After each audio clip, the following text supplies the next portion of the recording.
Market Prospects, delivering timely information and education to prairie farmers for over 30 years. Market Prospects is brought to you by the University of Saskatchewan's Department of Agricultural and Resource Economics and these sponsors. Log on to marketprospects.usask.ca to view past programs and for information on upcoming programs.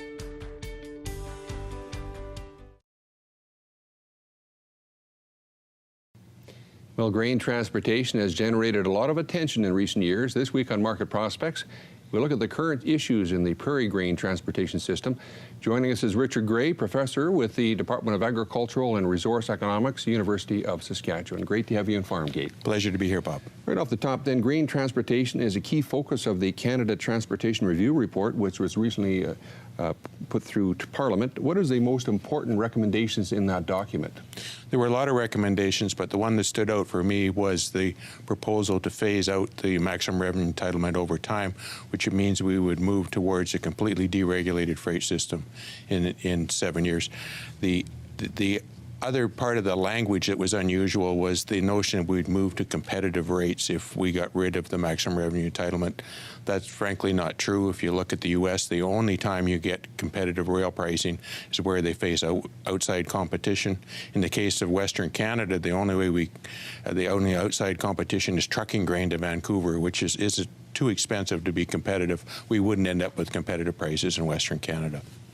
So what is the purpose of the Maximum Revenue Entitlement Program, or MRE, and how would it affect farmers if it was eliminated?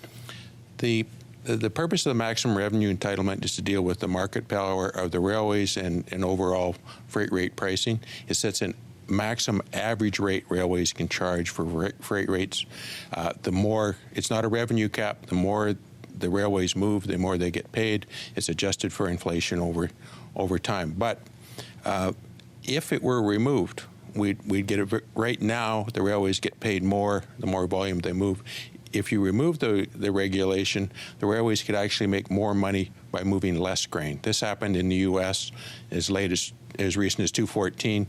As the system backed up, grain shippers are willing to bid more for cars, and the railways actually profited from providing less service, and that's not something we want in Canada. Now, some farm groups are calling for a full railway costing review. Are there precedents on this, and what would it accomplish? They used to do that regularly, but they haven't done it since 1998. And since 1998, there's been a lot of improvements in rail productivity. There's some being third-party estimates that suggest the railways are actually making a lot of money moving grain.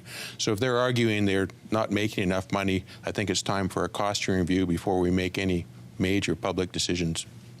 Now, the high export basis is an issue for prairie farmers these days. What's happening with this issue in the current crop year? And do we have enough grain handling and transportation capacity for the future? Well, as you know, 2 years ago, there was a big gap between the Vancouver prices and what farmers got paid in Saskatchewan. That's a big export basis. With the smaller crop last fall and record movement, we actually have got to the point where we have normal basis levels. We're only one big crop away from having high basis levels. Even this fall, if we had a big crop, we could be back into a high basis situation.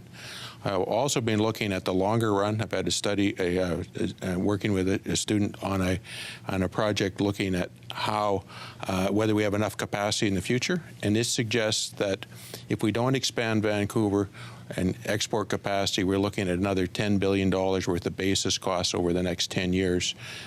If we do build the capacity, those basis costs can be greatly reduced. And the good news is we're seeing some of that now. We're seeing some investments by some of the existing companies, and G3 is now talking about building a terminal. Let's hope those go ahead. What do we have to do to change the rail system the way it is right now, try to build on that as well if we're going to try to increase capacity? I think that would happen naturally. I think what you would see is that as the terminals got greater capacity to absorb grain, the railways would plan to move more grain during the season, and I think the logistics would work out quite nicely. So adding more port capacity, the rail capacity would come along with it. Well, great information. Thank you very much for coming in to Farmgate. Thank you, Bob. Okay, we're back in 2 minutes. Please stay with us.